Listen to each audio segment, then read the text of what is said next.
Hey, it's been a great year for the stock market in 2013. Going to the end of the year now, we're seeing that the Dow Jones is up 20% for the year. S&P 500, it's up 25%. The NASDAQ is up 30%. Isn't this fantastic?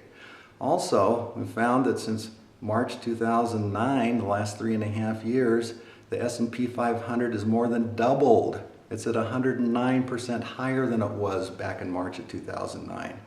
Well, this should be great news for everybody, shouldn't it? Not necessarily. BlackRock has done a survey, an extensive survey of Americans' investment habits, and has found that 48% of Americans right now have all their investments in savings accounts or cash. That's right, near 50% of all Americans have all of their investments in savings accounts or cash, basically under the mattress. They have not participated in the stock or bond market for the last 3.5 years. Why? It's fear. Fear from Wall Street, fear from the geopolitical climate that's going on these days, especially in Congress. And the other thing is that advisors make things sound way too complicated for anybody, including dentists. Well, are 50% of dentists sitting on cash? From what I've gathered through interviews, probably that's true. A lot of dentists are sitting on cash or maybe gold. That's crazy, isn't it? Long term, you're not going to have growth. Well, how should you invest?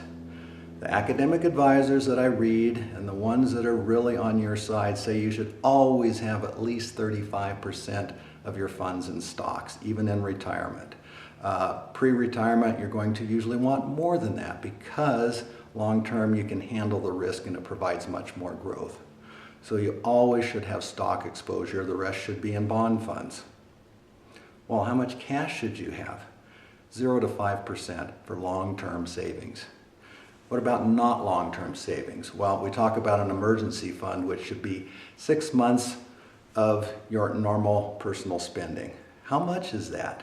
Well, for doctors, for dentists in particular, normally we earn maybe $240,000. $100,000 of that's going to go to taxes, and another $30,000 to $40,000 is going to go into savings. That leaves most dentists with about $100,000 spending per year, about $100,000. How much should be in the emergency fund? $50,000. Where should you put it? Money market funds. Savings account or cash, yeah, that's extremely safe, but you're going to get a little bit better return with money market funds, and they're also extremely safe. Well, what else? How about short-term spending that you're going to need in the next 5 years? It may be a wedding, a car, could be a big home improvement, something that you absolutely need and are going to need all of that money for. That you can put in short-term funds. For less than 2 years, money market or short-term CDs work best.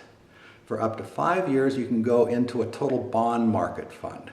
That's a little bit more risky, but it's still very safe and will keep up with inflation much better. Thanks for listening in.